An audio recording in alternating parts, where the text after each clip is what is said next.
ምንም ጣም የለው ምንም አይጣፍጥም።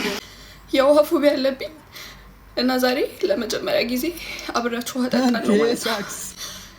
ያስፈራል ጋይስ። አምላኬ ሆይ እንዳገላ ለምን እንደሚንቀሳቀሰው ጋይስ ፈጣሪ እንዳገላ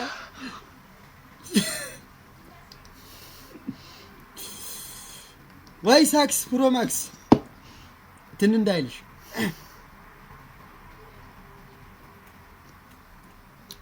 ምንም ጣም የለው ምንም አይጣፍጥም።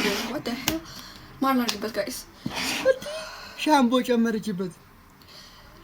እንዴት ነው የማይጣፍጥ ነገር የሚጠጣላችሁ? ቆይ ገባኝ። ምን ነው እስካሁን ኪሎ ነው የምጠጡት ጋይስ? ውሃ ማሩ አልቀልጥም ብሏል። ማር ነው ዩ በሚለው ሰው በማር እንቅመሰው። ይሁት ጋይስ እንዴት እንደሚያስፈራ ሳንቀጠቀጥሽ። አይ ትንሽ ቀስ በይ።